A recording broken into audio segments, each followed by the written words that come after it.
So in the last few years, when we've been learning all this new information about our microbiome and how we can affect it and how we can feed it or not, and not feed the bad guys, because they're guys that are bad, not girls.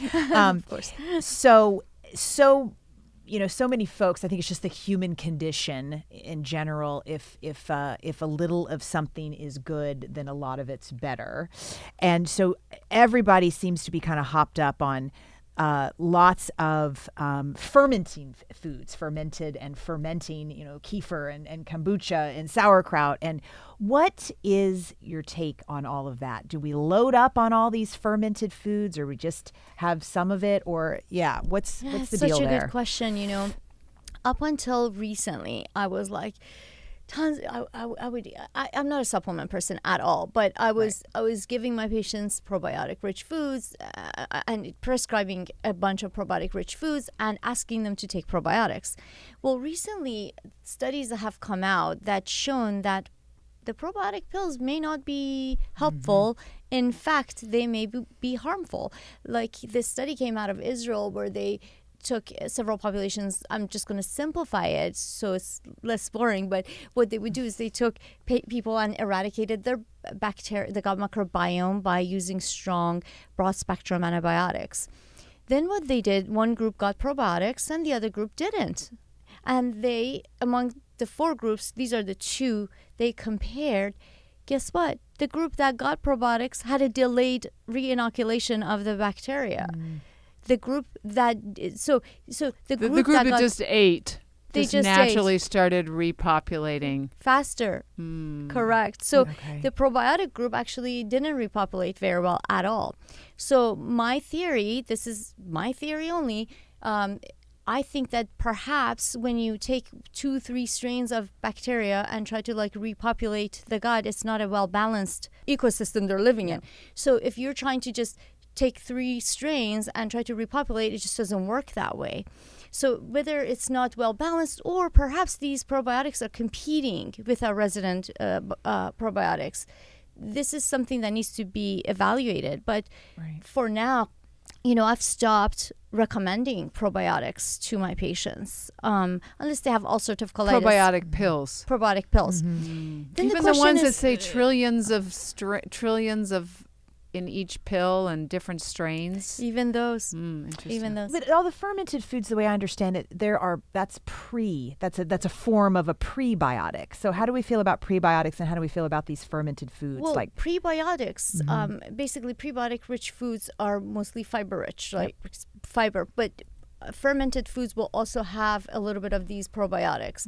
And I think that it's a little bit more natural to eat these fermented foods.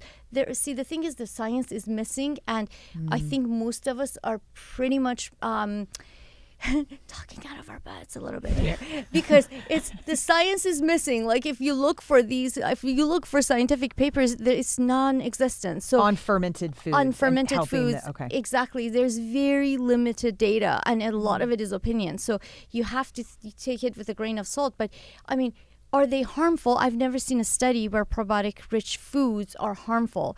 But you're eating sauerkraut, there's fiber in that, which is a prebiotic, and there is some organisms. But perhaps when you ferment something, there's more of a well-balanced bacteria, viruses, and other organisms compared to these pills, which is just all these trillions of bacteria, not an ecosystem. You know what I mean? Because an ecosystem would have viruses too. Protozoa, it would have archaea, it would have bacteria, but also other ones. Maybe it's more natural than a probiotic, which is just bacteria. I don't know. We need more studies. But I mean, if you like probiotic-rich foods, consume them and enjoy.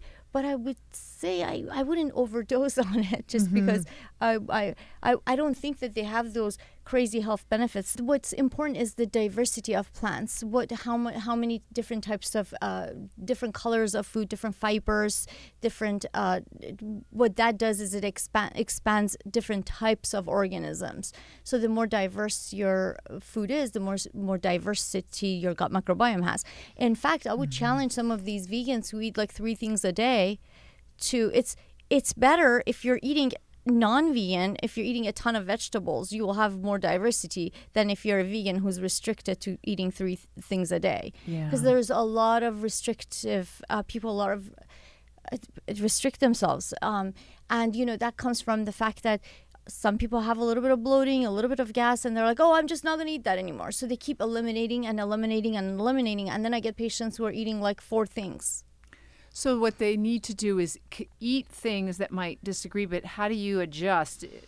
How do you adjust? Blanch it. I mean, all of the cruciferous vegetables. You and Dahlia Marin have taught me that, right? And it helped my mom, right? Like if you're starting out, it's like raw broccoli is gonna rip some stuff up, whereas all of us can probably eat like a whole head of broccoli raw, just with some salt and pepper. But blanch it, right? Get it. And I usually ask my patients to push through a little bit of bloating and a little bit of discomfort. No one ever doesn't have any bloating. Everybody has a little bit. Some people have a little bit more accessibility, but I just like to challenge my gut, and I don't reduce my diversification very easily. And there's very little data on how to eliminate food safely.